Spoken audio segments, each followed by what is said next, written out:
Hi, this is Scott Harney from Esoteric Guides, and I'm here again with Aba Harun. It's great to see you again, Aba Harun. And Aba Harun, for our viewers who don't know, is the founder of Sufic Sorcery. And I would say he's the world's foremost scholar in bringing back Arabic magic. And he has a wonderful school called Sufic Sorcery in the path of the Hashisheen, correct? And well, welcome tonight, Aba Harun. It's Thank great you, to have Scott. you. It's a pleasure to be with you again, and I've been looking Yeah. for another deep conversation with you. Yeah. And Ramadan Kareem, it is Ramadan, and it's Allah the Akbar. month of fasting. And well, tonight the topic is dreaming and vision in the role of Sufism, and specifically Sufic sorcery. So, as you know, dreaming plays a big role in both esoteric and exoteric Islam. Is divination, istikhara, and also as a form of growth. But your system actually uses dream work very profoundly. So, explain to us how dreaming is used in Sufic sorcery. Indeed, and thanks for the kind introduction. I just want to first start by making a quick distinction between real magic, expecting otherworldly result, whether in personal gnosis or in corporal replicable results. And I feel the hobbying section of that is also have its place, or to have the study of the history of it. I distinguish myself personally as a practitioner of metaphysics, and it just happens to I have a lineage from an Arabic perspective, and that's what I'm resting the magic phenomena in my system on. As you mentioned, having a strong trained imaginarium, faculty of imagination that's balanced and trained, help tremendously in achieving the first mode of magic that I talked about, where I consider as serious, opposed to more recreational. And it helps tremendously to have dominion and mastery over your dreaming as well. And bridging these two parts is crucial, in my opinion, in most systems, but rightfully so in my system, which I call Sufic Sorcery, or I attribute to Al Hashisheen, due to the sacrament use of hashish. So dreaming plays an Oranic royal gate to sorcery in that matter. I break down mostly the magic practice into three sections, and I call them, again, of course, I'm resting this in the Arabic tradition, but this is my interpretation of my personal magic through a balanced system. So I break that down into three levels. I call them the first shadow sorcery, second shadow sorcery, third shadow. And the first shadow is really what most people do. When you invoke your inner capacity for magic through incantation, ritual setup, you work with established pathways for angelic or demonic, or even for a regular planetary spirit, etc. And that induces that faculty that you are able to deal with spirit, because again, we're not kind of talking to a spirit like you calling it on the phone. There's a setup to be able to get that alternative kind of communication. Now the trick here becomes to make this more steady and balanced, because if we leave it to subjective, then anybody knows is valid, and anything you get contradictory is going to push you on and off the path. Having dreaming is considered the first entry into second shadow sorcery. We can consider first shadow sorcery be shamanic or ceremonial magic in a sense, while second shadow sorcery rests on the starting place of dreaming energy, and the setup of that space as a gateway to ritual and sorcery. So in my system, we pay attention to how we train the imagination, how to train the mind, and to have a constant, steady, replicable stances for achieving magic, um, whether starting from dreaming, and even dreaming practice have a part that starts in Mendel work or scrying of a certain form. Tell us, like, what is the best practice for remembering your dreams and actually, you actually become lucid in your dreams in the Sufic Sorcery, correct? Indeed, it's I believe it's essential to now. Let me be honest first and say there is every rule have its exemptions. Even in our older texts, when they speak of a procedure, they will clearly say this is a procedure expected from some, not everybody, meaning acknowledging that you can have an exception to be tapped in through trauma, through accident, through ecstasy, or mere chance. Um, so, So, what would be the best? So a lot of people, even in the spiritual path, don't remember the dreams, or okay. sometimes they're not consistent in remembering their dreams, or actually um, becoming lucid. And in your system, lucid dreaming is an integral part of your practice, correct? So, Mm-hmm. so what would be the best? I mean, the best way? Some people use herbs, some people use drugs. What is your method for dreaming in the Sufic sorcery? That's a great question. And indeed, to your point, there is some shortcuts, very powerful, dependable shortcuts. However, in my opinion, you have to have the fundamental training of any form or any tradition, even if you're using supplements or you're using other botanicals, or we can talk about a few of them, even sound techniques. However, without having the knowledge and training, even self training, in how to maintain a re-entry and lucidity, the supplements or the tools you use would not really achieve much. It could, but it's more effective when you have the fundamental of dreaming. As dream recall is one of the fundamentals activities you have to know is to recall dreaming, dream reentry, and there's a plethora of very good books in all languages today about dreaming practices. For people who can dream, there is other pathways. However, in my experience, most people who don't remember dreaming is just because we're so occupied with something else. When dreaming becomes an actual place of wonder and a place of almost alternative memory, I call some events that happens between dreaming and waking memories that didn't happen.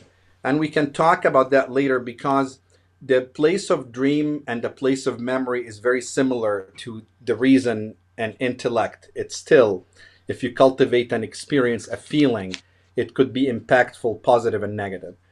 So when we really tab in dreaming in that sense, you can still see the dreaming energy through your day, identify certain moments that keeps you engaged in the dreaming life. Um, of course, everybody knows by now that keeping a dream journal or a record is very helpful, even if it's just one scene. Someone called me, they looked that way. Even that through the day could open a meaning. And then when you open a meaning through the day, you bring it back. So the whole idea is to understand the energy of dreaming even in your waking life. I would say that's one of the most important things to recall dreaming is the living the energy of the dream and being able to keep a record and to keep it up. Keep it up. Um, Another very powerful thing is we can talk about that separately, but it's the scrying or the Mendel, and that when it's done properly in a certain setup, it bleeds into dreaming. So if you do it like the last 50 minutes in your day, if it's done powerfully enough and the setup is strong, it's almost no doubt that that will bleed into your dreaming. And that could be a very actual thing that you see in and out of your dreaming in that space when you're contemplating, well, I've seen this in my scrying mirror. It's almost the continuity of the story in the dreaming. And that idea brings your kind of day attention that me and you are talking in now, bring that dreaming story in.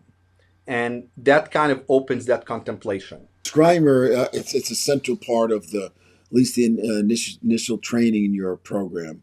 Right? Yes. It's done in the morning. It's also done in the evening, correct? But is that more like an astral vision, or is it? And that begs the question: what's the difference between like the when you go into a dream or an astral vision? Like, how do you know this? The Mandel or the portal work, it have some differentiation than a regular scrying mirror.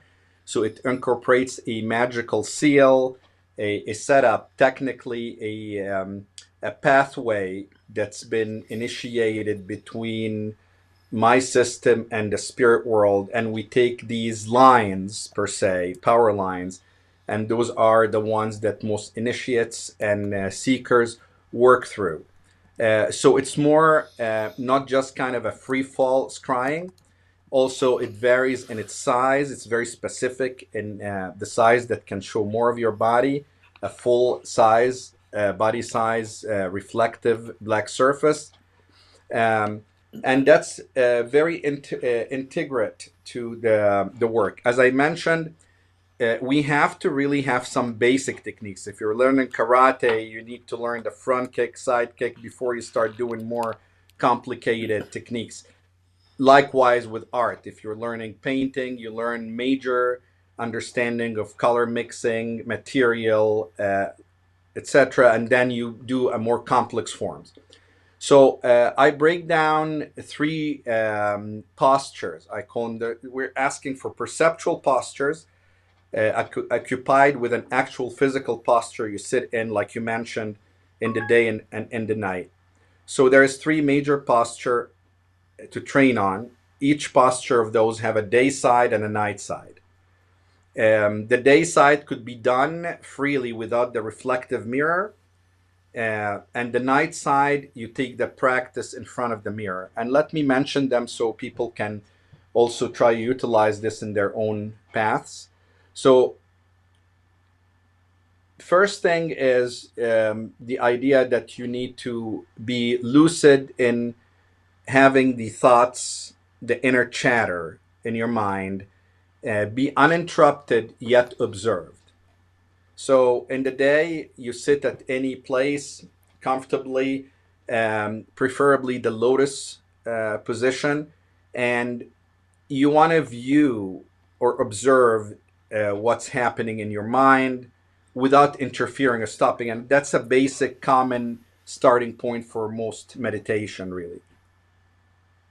I consider 60 seconds to be success rate in any of these stances, any of these postures, and you can move on. And you always practice the old one.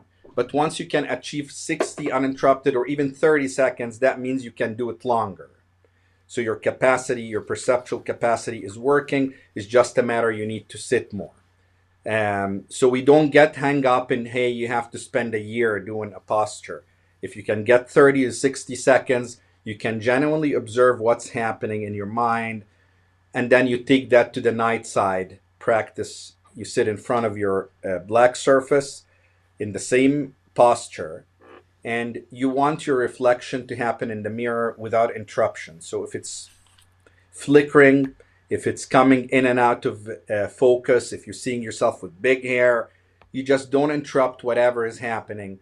You just see it, you get 20, 30 seconds to a minute. That's the first posture. And that make us develop the capacity of observing the layers of the mind. If you really do this for a long time, you realize there's almost three layers of conversationing happening. There's this voice that can tell you something. There's another voice that can agree or disagree with the first one or argue with it.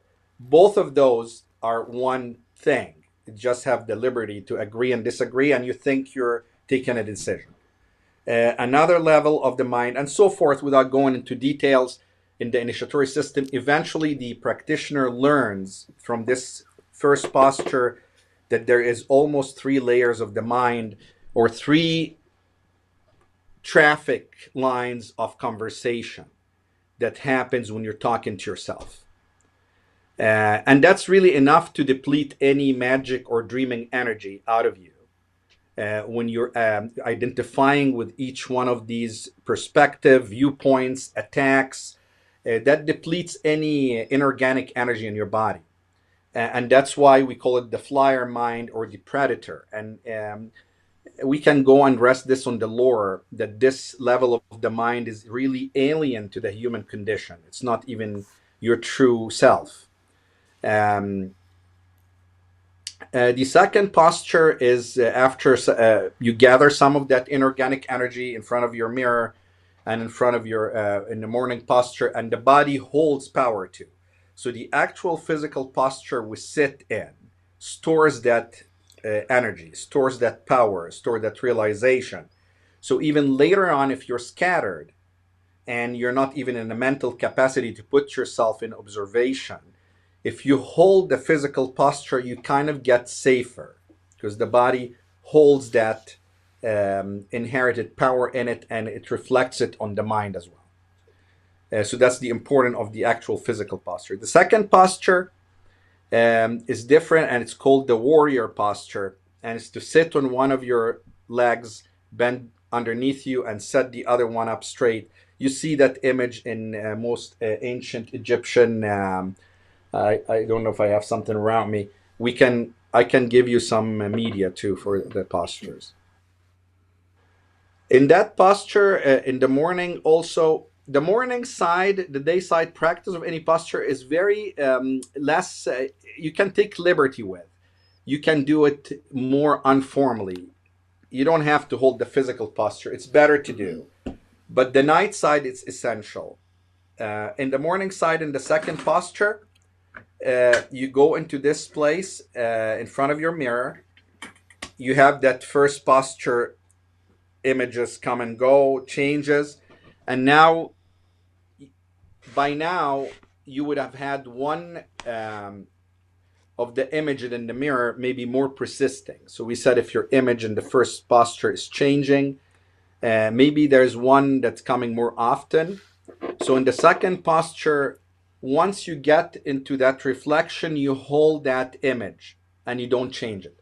Oh, excuse me, let me back up. In the morning posture, for the second in the morning practice for the second posture, you are wanting your mind to come freely, but you want to hold one concept or one idea or one image and not let it change or fleet out of your mind. And also, you only do that for 30 to 60 seconds. So it's a very easy practice, but it's laser focused, pinpointed, and it's frequent. You're able to isolate one thought or one level of conversation, and you just want to isolate that and not allow for anything else to come. In the night side of that practice, you hold the warrior posture in front of the Sufic portal, or the big reflective mirror that we do in a way that we turn it into an actual portal instead of just a scrying surface. And that's with the virtue of the seal and the symbols and the lines and etc. And then you want to be able to hold one image in your mirror, not let it flicker, not let it come and go, whatever that is. Eventually, that could develop into holding a sequence of images that's directed towards one working. But for now, we want to hold that image. 60 seconds is plenty, and then you move to the third posture. Third posture is the initiation or the observation posture, which we sit at the end of the salah with your 2 legs underneath you and your hands are on your thighs by your knees. And during the day, you want to sit and observe or think of nothing. And actually, that will be a good entry point for anyone who can't have imagination. because you automatically don't, and we talked about that before, if you don't have the bring the image with power enough for your imagination to see, then you're already at an advantage. You can move in the third posture. And most people in this situation, once they go into no thought, the image will start soliciting them. So you win either ways. What we do is to have volition over what we're doing, not to let things come and go on their will. I want to have volition. So if I'm in the third posture at night, I'm sitting in front of the mirror and I want nothing to come in the mirror. I want to see nothing, nothing comes, no reflection, and I want to hold that. Like it in the day side of that practice, I want to sit down and think of nothing or see nothing. The idea of these things that most practitioners have is once you sit in these very powerful imagination instigation of a setup, and if you have some magic training and aspiration, you can have a lot happening. But again, the focus and success is to achieve what you determine to do. So if you have a complete gnosis of connecting with a major spirit when you're trying to hold no thought, you have failed the exercise. And that's really what most people struggle with. And I give, again, I feel that my examples could be a little bit profane, but it's like an untrained kid with a bladder that cannot hold itself. He can go anytime. What we're trying to do with imagination, even for someone who can go all the time, is to decide when he don't want to go.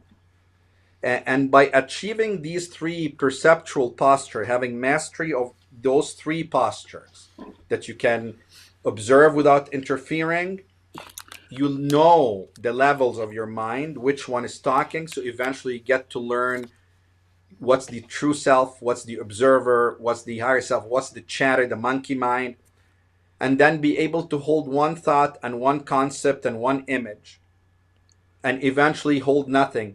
That gives you the liberty and advancement to put together a very sophisticated perceptual techniques together that otherwise would not be possible. Is there a similar ritual for preparing for dreaming and for sleep in Sufic sorcery?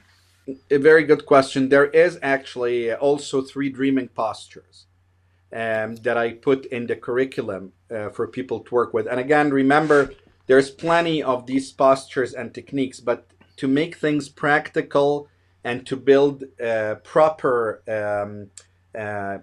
capacity, magical faculties, I feel that these three postures achieve the capacity to build more advanced techniques on them. Likewise, with the dreaming postures, I break them down to three dreaming postures, and normally we don't get in it until someone have some mastery over the muraqaba posture that I just mentioned to you. There is for dreaming things you can do. You can incubate a dream or seek a vision. And there is multiple rituals in the tradition for that, from istikhara. And istikhara is to choose between things.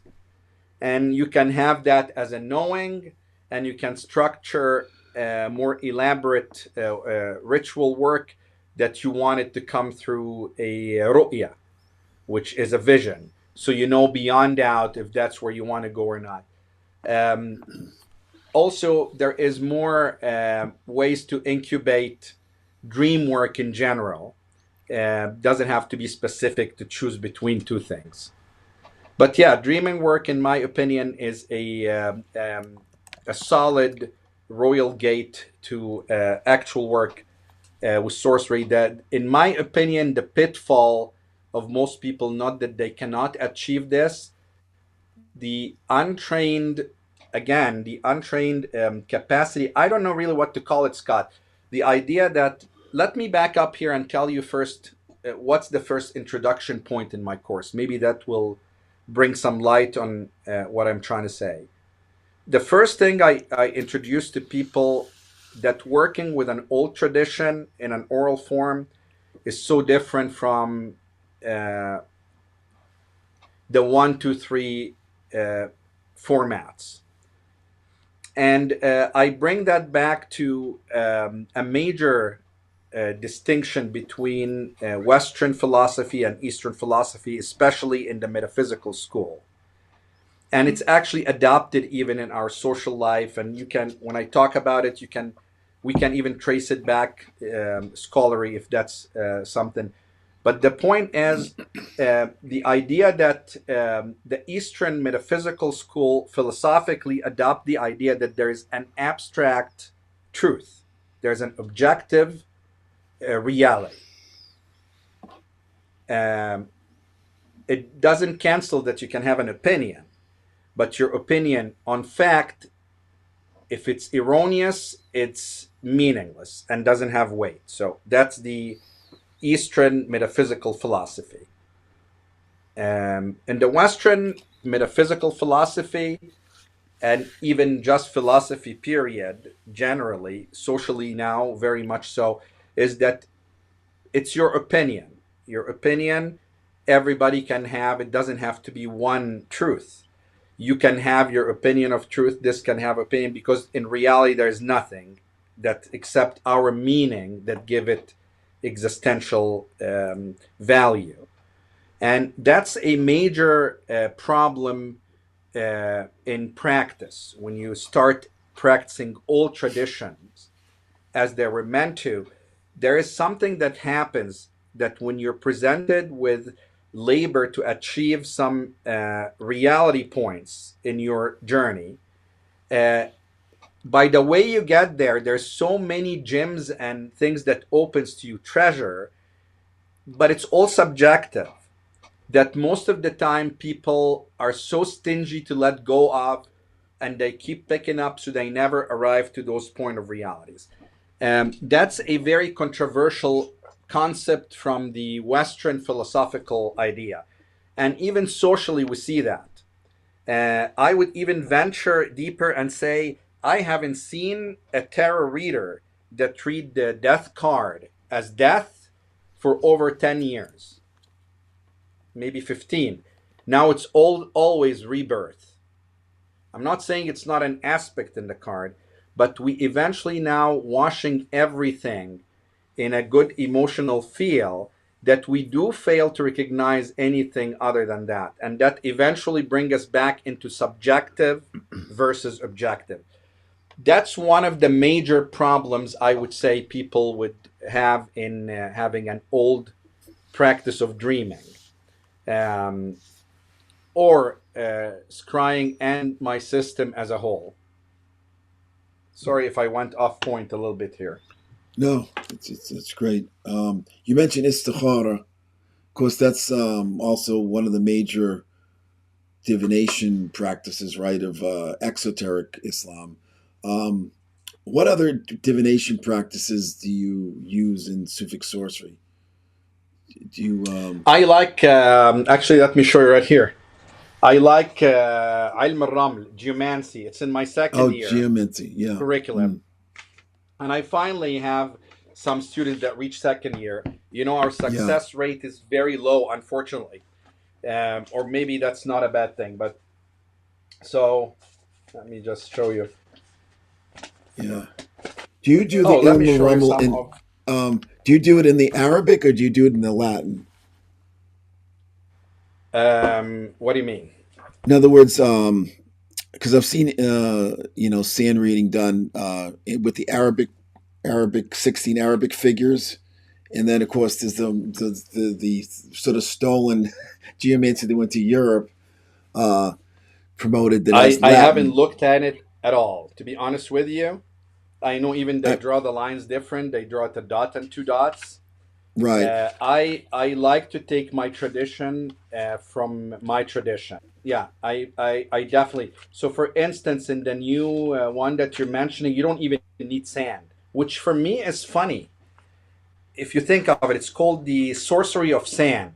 And now they Right. just want to sit on a handbook and do dots. Well, where's Right. the sand? There is a power, there's an oath, there is a covenant between this level.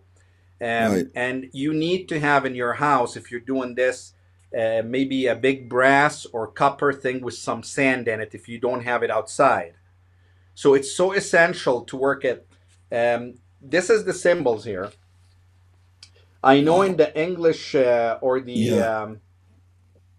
oops. Right. I know in the English or the one you just mentioned, Well, the they Golden don't Dawn have it the version. same. Yep. They have it like a dot and two dots. Correct. And Wow. then there is something when I did look in some of the English interpretations of this. That's of course Wow. the actual kashkul of the second year that we work from. Hmm. Um, Wow. that's all for Ilm al-Raml. Um, oh yeah, No, I did look and it was missing something major that I feel it's a shame it didn't come through. And again, I don't look a lot, and when it comes to my tradition, I don't look a lot to secondary sources. mm, I digest the mother tombs, the tradition that sprung out of it, the interpretation of my experience that leads me to that place. And then, if I'm lucky enough to see a few decent texts in English or other languages that I can read a little bit of, I kind of take a look at the ones, and I'm not claiming that I've read them all again. The ones I've noticed that they don't mention the conscience of the mm, reader. So in our tradition, you need to know what's the true conscience of the reader, because sometimes you can come to me or someone come to me, I want to know about my mom or something, but what's the mm, real thing? Maybe he doesn't even know something in deeper, and that's the true conscience of the person, not the conscious, the conscience. And there is a way to uncover the true conscience, and I feel that's very valuable in the read. I'm not sure if that have traveled in the English and Latin forms of it or not. You might be better to answer that than I do. But the divination is, I use that one, and then I have something else here I want to show you too. Maybe I can grab the book here too. But this is these are cards I printed oh. out of an older manuscript, and I use those for scrying and oops, I come Wow. Are this those way. no this way? Go to this. Actually, let me. Yeah, that way. Yep. Wow, those are fascinating. What are these? How many cards are there in the system? 28 cards and Okay. 4 knights. I'll Do show they you if you corres- want them. Do they correspond with the mansions of the moon The or? Abjad letter, the 7 Abjad Oh, letters. wow. Wow. Um, and then, if you notice, most of the cards don't have a lot of images. And I actually feel that is better for the mastery of Imaginarium. We don't want something to hinge on. The idea that you have to have something given to you to hinge on is actually limiting to your power. And I notice in my tradition, it almost shies away from effigy. Not there is no use for it. There is use for it. It's very important. And eventually it becomes integral, and the image as well, to the point that the exoteric Islam went to the point and say it's haram. No images. You know that, of course. Exoterically, Right. with Sure. people are Hmm. so exoteric, they say no image, period. There's a reason for that. You want your imagination to work in a way. These are movements. These are perceptual movements that I use to help also facilitate the movement of the abjad, and we can talk about the abjad. So this is I printed out from a manuscript, and I do have the manuscript here. I can show it to you as well. So that's have you do I know you're so first quick question on the Ilm and Rummel. Is there a specific sand you use? Is there sand from for instance our The most world or powerful sand or earth you can use is where you were born. oh really? Huh. Yeah. Where you were So born. Wow. that's very powerful. So whatever you were born, grab some of that. If not, any good sand, Okay. any good dry sand will do well. And you know how eventually um, you can eventually do it in a paper, but you have to have the place that you have the covenant taken on. Most powerfully, you want it's called darb raml. So let's Mm, translate what it's called in Arabic. Raml is sand. Darb is to beat up the sand. So Mm, there is something I'm bringing up by tabbing, and I mhm, tab with you can tab with many things, a stick, preferably if you have a gold, something gold that's specifically done for that, and you hit with it. mhm, You can have a big pen, big stick, you can even do it with your finger. And that beating up, and you're doing these points, you've seen it, of course. You go in a curve and you do all these random points, random points, random points, and you do certain number of lines, and then you go eventually and then start joining every two together. And mhm, if it's, and then from that, if you got the first line just one line, and then the second line a dot, and you mhm, form from what you got from earth, from the sand, by tabbing, and you're tabbing through an older covenant. And I feel when we cut these spiritual uh, initiatory pathways that goes into our ancestors, and we took oaths on them, and the spirits came through. It's almost a neurotransmitter in your psyche, let's say, for spirit. And when we don't use them, and you end up just putting ingredients together, you lose the soul of what we're trying to do, which is magic here.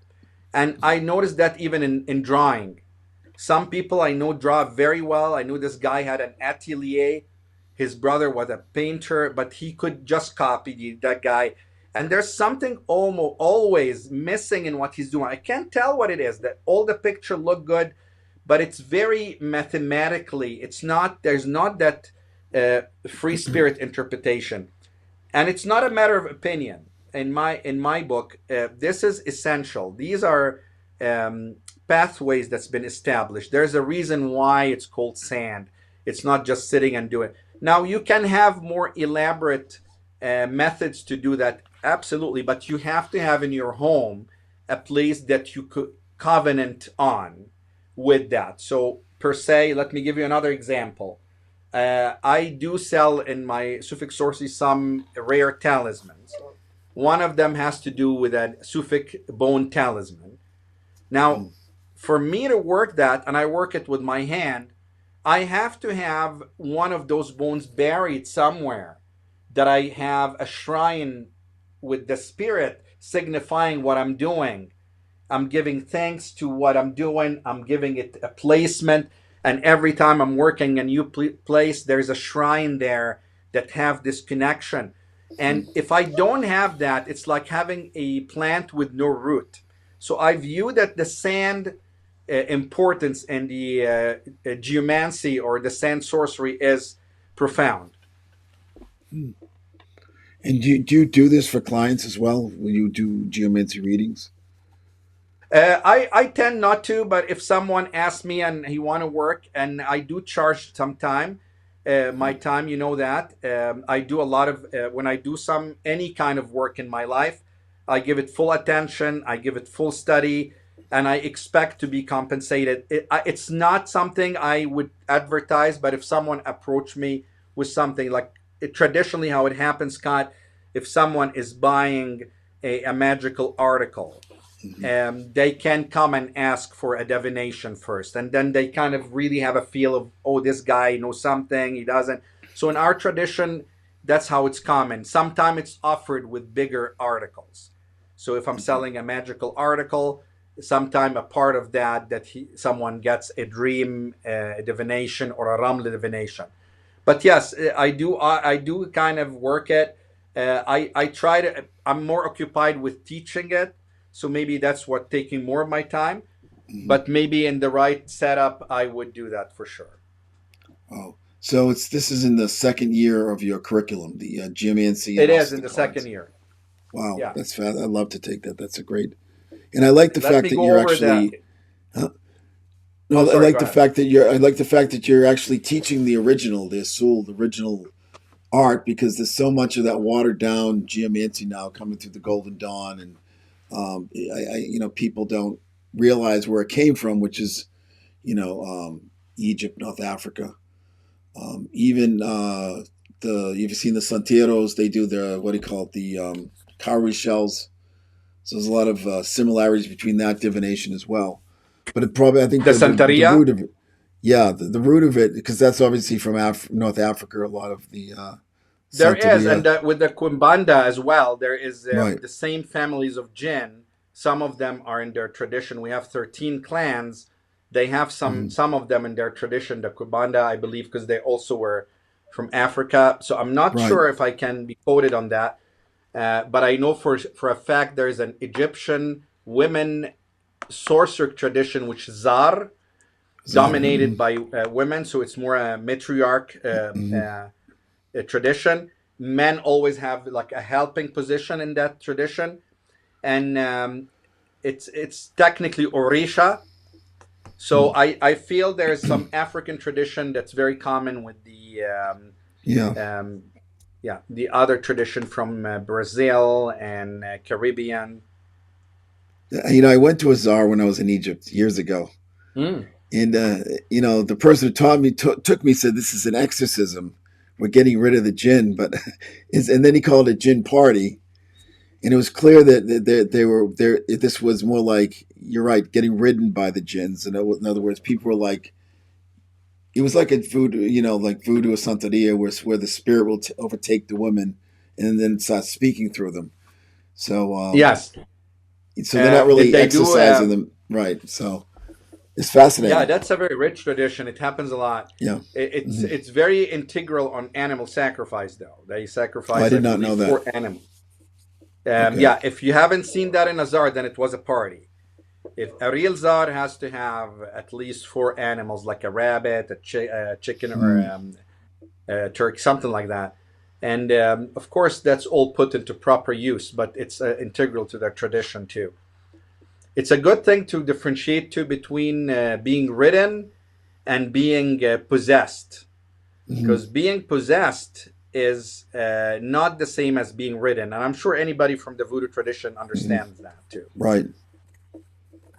Yeah, in Upper Egypt, isn't that? That's a pretty. I'm not gonna say common, but somewhat common. The ghost riders of Upper Egypt, they call them. That they allow themselves to be ridden by these spirits. Are they jinn, or what? Are they Orishas? What would you say? Well, there is, you see, Jinn is inorganic being or Hmm. unseen. Right. Any unseen is categorized under a Jinn. Hmm. You mention fairies, you say demons, you say anything will categorize under that. It's just every nation would call them in a certain way. But for us, those are all Jinn, some Hmm. forms. You have the major clans of the Jinn that works with certain tradition. Like I mentioned, Zaar, I think they work with a specific 13 or 11 clans Hmm. that they work with consistently, and they take the oath and the vow and the work with each one of them. Each one have a certain Zaar. Um, but yeah, and most people use it for, as you said, to get ridden, to do facilitate healing and community work, problems, mostly dreaming, someone having possession or something inorganic interfering in their life. It's dealt with through the ritual of Zar. Are the jinn here in the United States as well? Everywhere, Everywhere. Right. of Hmm. course, everywhere. However, there is um, some traditions would have more familiarity with some clans, but they are any unseen. We need to understand this. Any unseen uh, being, any inorganic intelligence is a jinn. Now, Right. within that, they Hmm. vary. There is we have the spectrum from angelic to demonic, and actually, some tradition would call every those angels. So they Hmm. will have malaika, the older writings would have the word malaika, angels, that will have everything underneath it, including the jinn Hmm. and whatever, because they're kind of still unseen. So they can be lumped together. But yes, of course, and even I told you, an established tradition with other names for their beings. Like I'll give you an example. The Olympian gods, jinn. The older primordial gods, jinn, all of them. Wow. So when we work with Hecate, for us, she's one of the major. Heka is the trifold power junction, that's a jinn queen.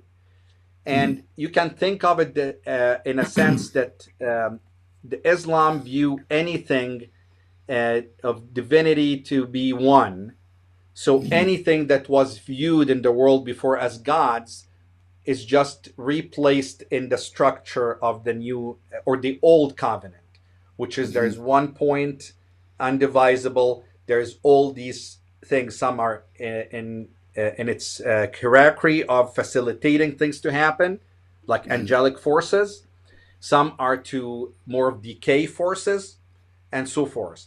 So yes, indeed, there is jinn everywhere.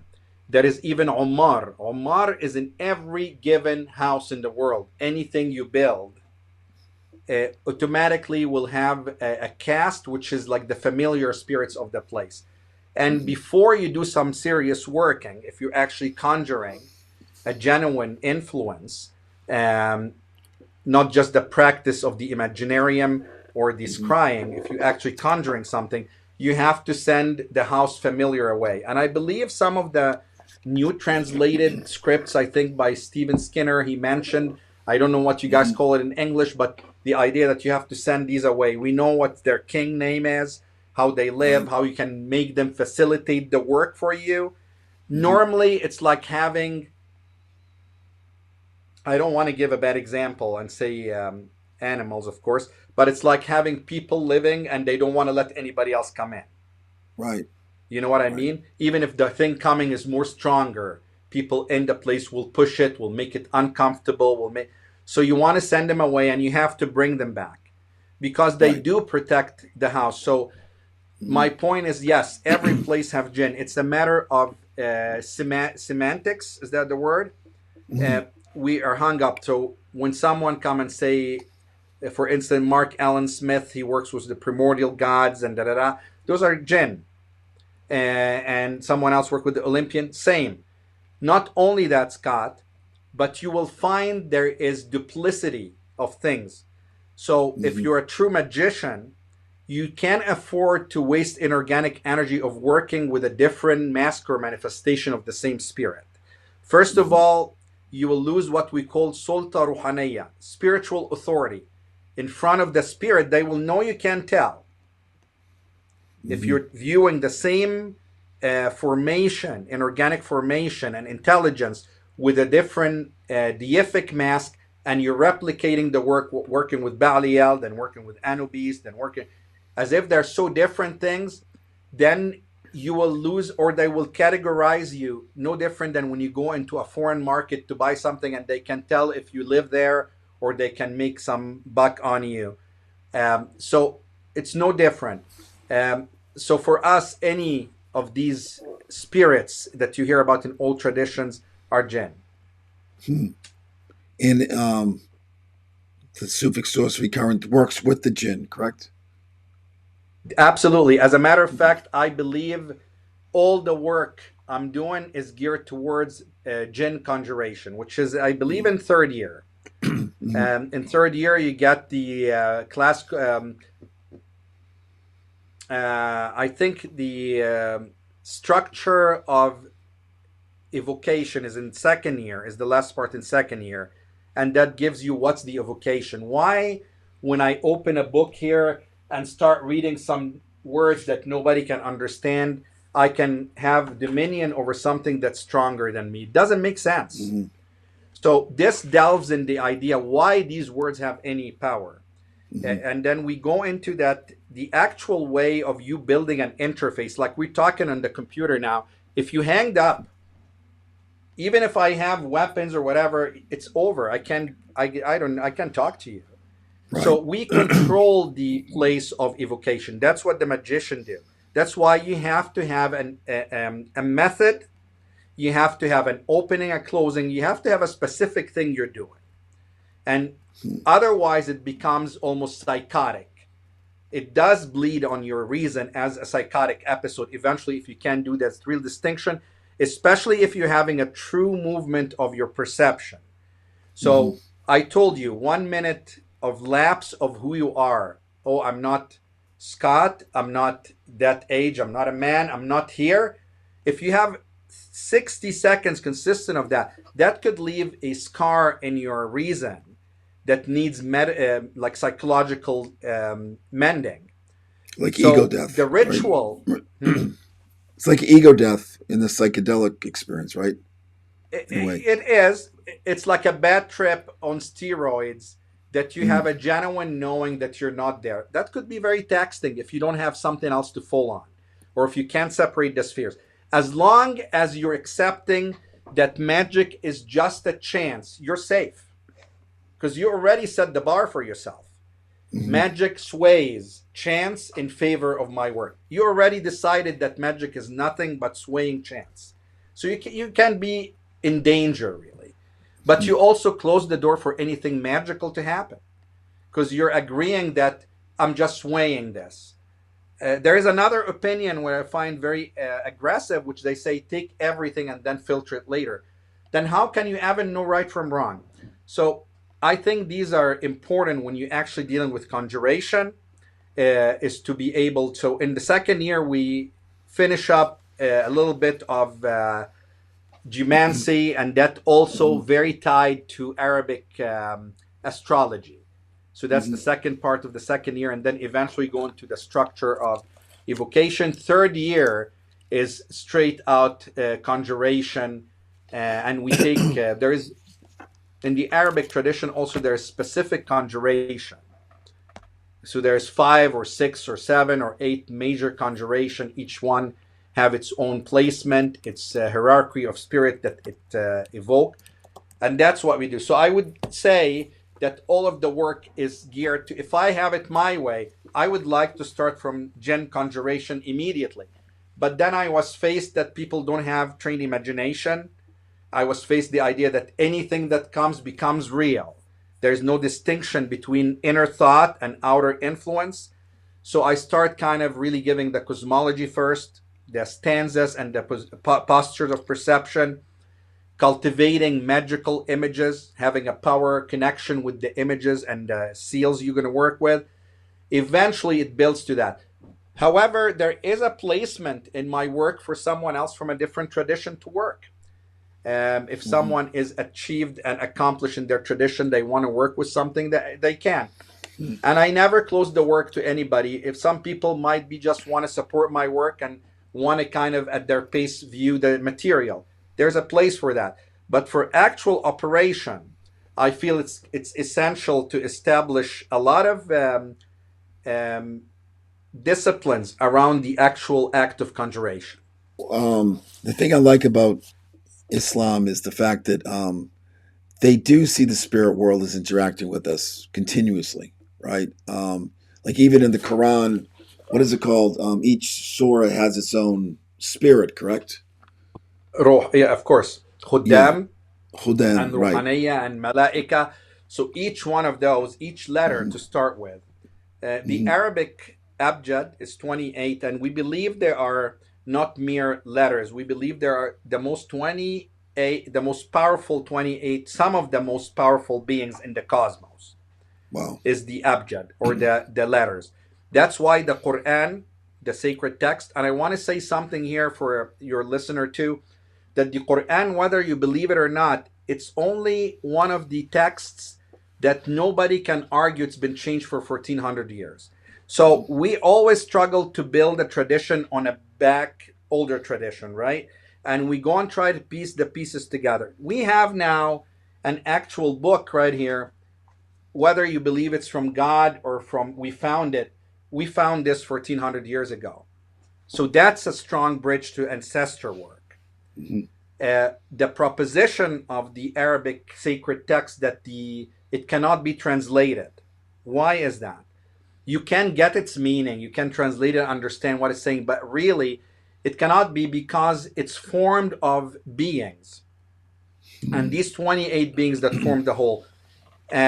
And as you said, each surah, each ayah have its own servitoire and its own hierarchy of spirits and helpers and so forth. So that's what makes it so powerful. It's because you have all this Uh, whole sort of army of spirits, right? indeed, I believe the Arabic language was chosen for a reason for this to unfold on.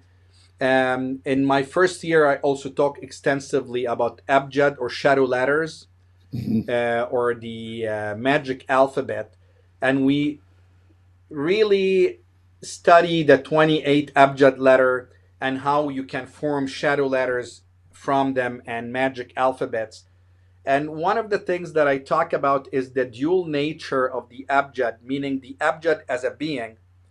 Let me tell you this story. I find it fascinating. Every time I say it, I'm really captivated as if I'm listening it, about how the cosmos formed. And I give you a simple example. Think, you know that heavy honey or molasses? Mhm. So think of someone pouring molasses. So it's very heavy, dark energy, and it's forming on itself and folding. Yet it's all dissolved in each other. So it's a very good example. Think of it as heavy molasses or honey.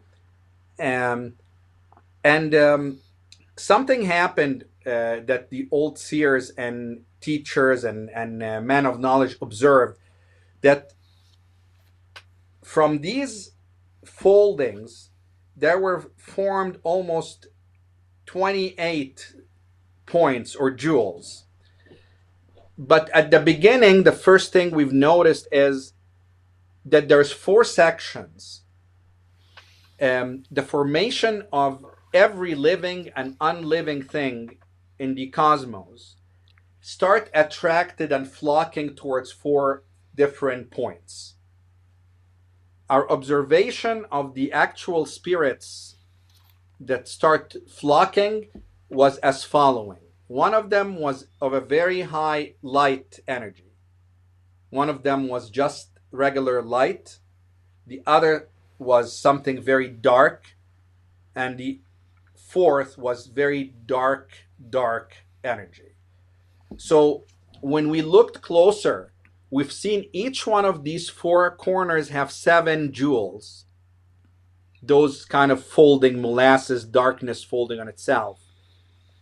And by the virtue of the flocking of spirit, observation over tradition from one generation to the other, we eventually learned that the nature of each 7 of those letters are attracting to these kind of energies. So we learned about the letters, the abjad, from the flocking of spirits towards them. We learned that these 7 letters are very dark, these 7 letters are very light, and so forth.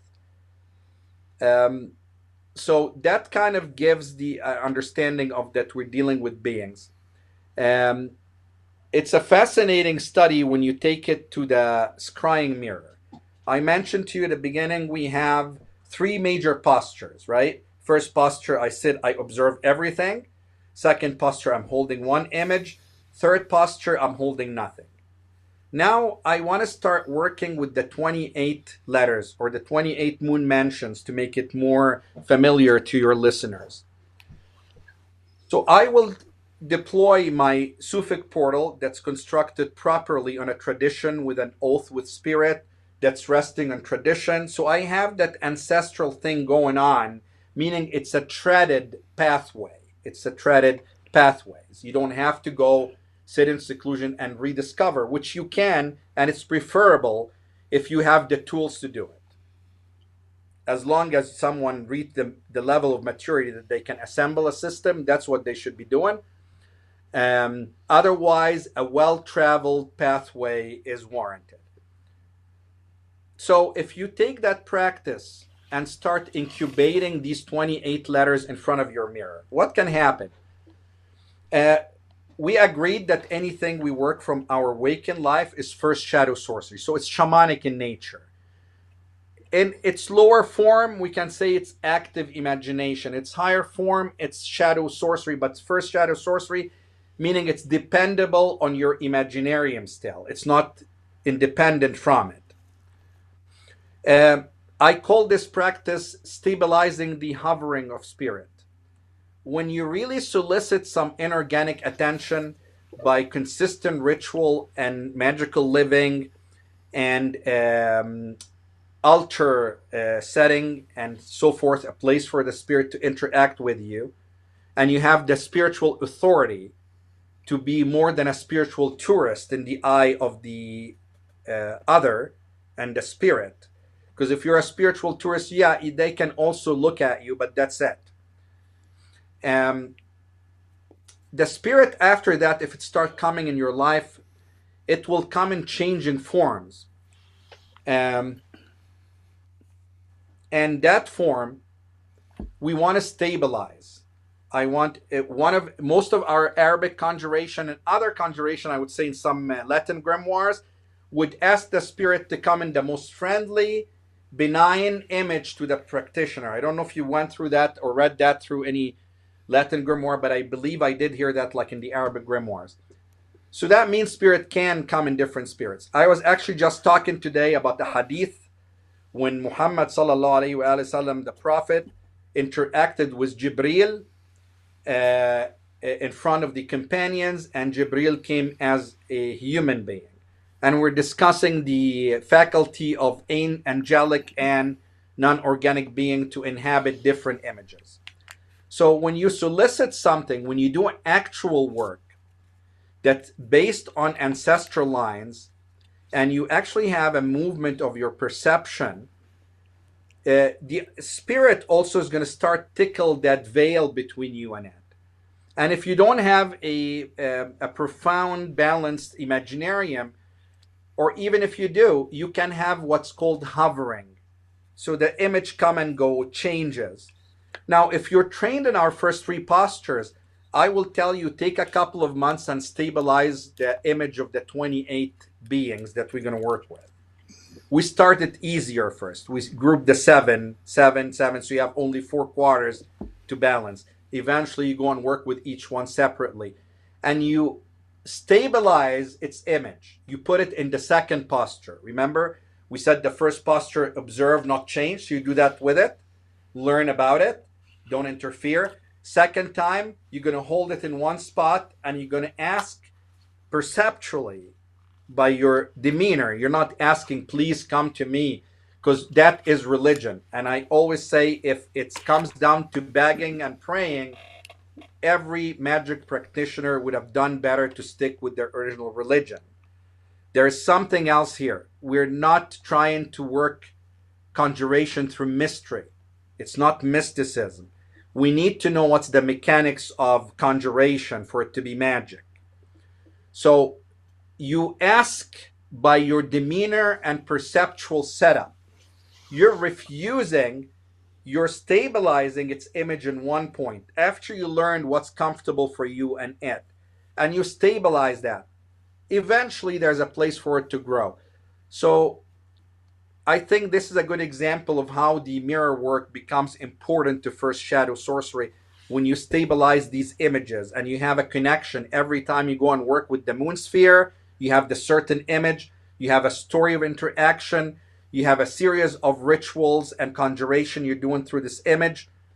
Now, to circle this back to dreaming, where we started, if this practice is done properly, by the time you stabilize these 22 images, they will be coming to you in your dreaming. And that's a great breakthrough. When you bring an image in your portal and stabilize it, and you start having a continuum of stories, now that both lines can inform each other. And eventually, to the magic memory, the place of deep mental work and deep dreaming is undistinguishable. And that's something happens here that bridges these two sides. When you say the image of the letters, like, so for instance, Aleph, what would the image of Aleph be? Just the actual letter itself? The inner image of the Aleph, if you read about it, it sounds very obscure, but very powerful. It's a letter of resurrection. Mm-hmm. It's the letter that all letters are coming from. It's the point elongated in our reality, the undivisible point elongated here. So you get, again, no different than these here. And I believe that's why my tradition and thing doesn't click with most Western practitioners, because we've been trained that we want an image, we want a story. I don't want to go and free flow and just learn how to surf as I put together an understanding. So even the Aleph image, you will be given lots of material to work with, but it will not give you like a picture. And I believe that is something very powerful in the tradition, because then you can take the image on and off anything later. And that's very important in advanced Sufic work. So let's say someone doing a planetary conjuration in the Arabic tradition. Now, if I take you back to old treatise and older work, like for instance, Ikhwan al-Safa, or the Brethren of Clarity, not Purity, I would bring your attention to the chapter when they're talking about, or the treatise when they're talking about the planetary conjuration, and they're not talking to everybody, and they make that clear. They're talking for the learned from the masses, and they tell you to assume the planet in the position of the center of the universe. Now, that's for an exoteric Islam way. You'll say, well, you're worshiping the planet. Yet the Brethren of Clarity, what they're proposing here is that you have had perceptual lucidity, that the image became so secondary to the act of oneness that whether you assume this cup as the center of the cosmos or the abstract unseen divinity, it's both to your heart the same. It sounds pretty confusing, and most Sufi work will sound as contradictory proposition, but that's what true wisdom and knowledge is. You have to partake, to taste, and to reach to a certain point. So I do view that the lack of the given image, I'm not going to give you an image, this guy with a mustache, and go and meditate on that. Even when we're working with the 28 letters and we're looking at least in my work, things like that. And I tell you to follow the movement of the flags per se. Oh, I showed you the back of it, did I? So yeah, I believe it is an advantage to, if you have the capacity to keep going in one system, of course.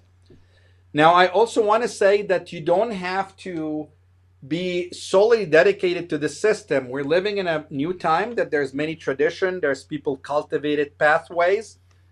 I tend to have some expectation of people who want to work, and I think that's fair. But you can still, I'm starting something, I want to start it this year, which is standalone classes. Meaning I really don't care how you integrate it in your work. You don't have to have the 3 postures down. You don't have to have eventually take that into conjuration structure. If you're mature enough in your work to know that this shadow ladder class or this cosmology or this sand sorcery is going to help my path, I can only tell you that I'm a guide, and I only know that walking from this station to this station to that station is what gets you somewhere. Taking a leap on your own on a certain direction, you have to have that decision. So I'm want to make it available for people who also want to integrate in their own traditions. However, I do feel my system and the Arabic system in general is so not closed off, but so self-sufficient, connected, and have the capacity and interface to integrate other parts of traditions. So as you said, when we're talking about Hekate, I'm not kind of thrown back and, oh, that's not my tradition. I just know where to place that in my tradition. And then I have a plethora of understanding, not by trying to force in academical jargon from the same era to write a book. It's rather that the system itself have a placement to every phenomenon in the cosmos. sorry that I'm ranting, but I feel this will be helpful to the point we're making, this concept of called ihsa al-asma. And it's one of the things that Sufis do when they travel or they really come into their own, and especially when they go to different lands, is to survey, per se, perceptually survey and spiritually the gods of this land. What names are they? Because we believe La ilaha illallah, there is no God but Allah. What does that mean to me? It means that whatever you think of as Allah or as a God in any tradition is actually one of the divine names, tajalli of the divine names. And through that tajalli of the divine name, the penetration of that divine name to corporeal reality from the unseen, have formed around it a tradition, and people have recognized in the effigy of whatever given god and goddesses to any tradition, have recognized the divinity of the name. Otherwise, it wouldn't have been worshipped. Now, that's not exoteric pathway. That's not agreeable upon. And I wanted to distinguish myself in the beginning to say I'm just a practitioner who have to have a platform and a system to reflect on. It just happens to be the Arabic tradition. And I do feel if you're trapped in one tradition for the sake of its own tradition, you cannot do well. But if you use the tradition as means, as a ladder, in the Sufism we describe a system as a ladder. I use it to go up to a platform.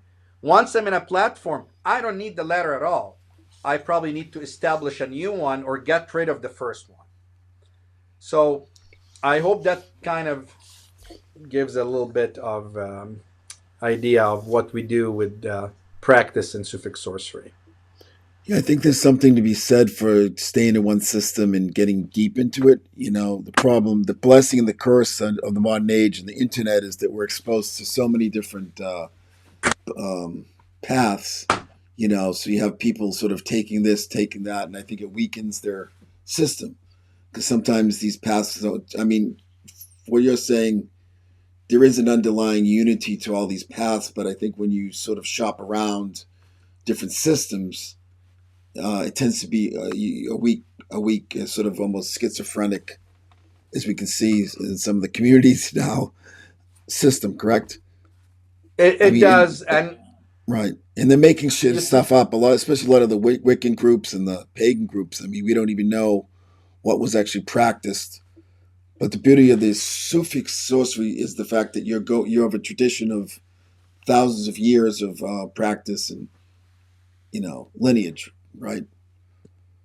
honestly, I want to be fair and say that a tradition also of 1,000 years could mean nothing for someone who's initiated culturally, but not working. And in where I come from, I can tell you there's a million people who are initiated, and everybody's initiated, and we call them exoteric seekers. So that's the first rank, muhibbin. They never go beyond it. Few people go through it. But for your point, I find it dismaying when I have my analytical or critique of modern magic. I find it dismaying between two extremes. The extreme of completely trying to base an unquantitative, non-physical phenomenon into a measuring cup of physical phenomena. Meaning, when someone approach magic as which is an art, approach from an academical analytical view. First, the investigation tool, the academic tool for investigation and research, is not equipped to handle non-physical phenomena. So you want to tell me someone will go and do a dissertation for their doctorates and then say I conjured something and I had a conversation? It's not valid for them. So whatever mechanism they're studying the unphysical phenomenon has in its own toolbox the unmaking of what they're studying. So I find it a very oxymoron. It's necessary, though, to have the academic and history background of what you're studying. So it has its placement, but I do find in the last number of years, it's almost taking the place of a magic book to someone to go and study the history of something. And let's be honest, you can study the history academically of something in a month. Maybe more, maybe less, who knows? Depend what's your discipline. And you have to the extreme, the other extreme, that everything is subjective and howling at the moon is equal to a magic ritual. So you have the complete subjectively absorbed, and you have the complete based in emptying the phenomenon. And I feel real practice is lost between those two extremes. People who want it to be all subjective, and you see that in politics. And it's so again, it's not a faculty of magic. This is a state of an untrained human vessel. And it kind of, it's like a bag of shit that shake it anywhere, it will still splash out. Now, any talk of discipline and training sounds very not attractive, but actually magic discipline is not about you sitting down and doing things you don't want. It's just having the consistency to not accept placebo concepts as magic. So I feel magic between these two extremes have been almost diluted, yet we have so exposure, as you said, through the internet. I always tell people if they want to experiment, they should just buy an Amazon book for $20 and read. But learning a tradition is very different than reading about a tradition. So yes, it is hard to stick with one tradition. But if you're sticking to an objective, like if you're sticking to mastery, I want mastery of conjuration, and everything you're learning is building up towards that, I think it's more achievable. And I have to say, I agree with you. It's harder to stick with a tradition also that doesn't give you an image right off. You don't have a gift to open right off. So it kind of have a more, someone who wants to reach something. There's so many good books I can say. I don't want to diss in anything. I do use a lot of the academic books to look at and see what, but when someone presents that as an alternative to magic, I find it lacking. Likewise, when I read something completely subjective, as you said, in some circles that socially is more covering up on magic. It's more about the social happening, what you think is right, what you think is the right activism, and it becomes more of a counterculture stance than it's magic. There's a place for that, and we all have friends like that, and it's necessary for our communities. But I sure think that there's a place also for a proper magic practice and traditions. Speaking of books, now you're working on a book on your magical work. When can we expect to see this? You know, I have been working on this for literally experimenting with this for literally 20 years or more. I've been wanting to get it out so many times now, and I keep adding, I keep taking chapters out. Like if I can just put the camera here, I might, don't know if you can see. This is here. This is the Ocipher. So the book I'm working on is, I'm trying to, thanks for asking, by the way. So I told you, I view myself as a serious metaphysical practitioner, and I'm not an author. I don't want to have the pressure of what am I going to write about this month, because you have to have something to write about. And for me, to be true to my magical experience, I want to put a book out there that is very different than, excuse me, a book that's very different about magic. I don't want to do a book about magic. I want to put out a Sufic grimoire. And that's what I've been working on. I call it Al-Ocipher. I would like to have that as a magical grimoire. Not history of magic, not, you can buy that for $19 of Amazon, history of anything you want to read. I want to publish a magic grimoire. And in doing so, the process is taking me much, much longer than anticipated. So I finally came about the decision that I'm going live with a website called alocipher.com, and this will be dedicated to the process of the work, research, practice, so people can get engaged and know what I'm doing before I even have the book out.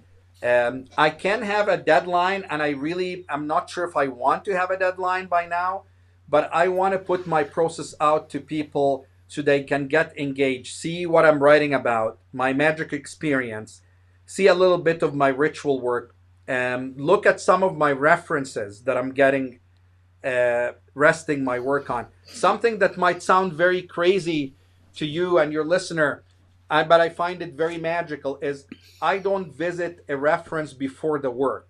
I do the work, and that's in our tradition of khalwa. You go with a structured formula in a long period of ritual. 40 days, 4 months, you can do 7 days, and so forth, and it goes up.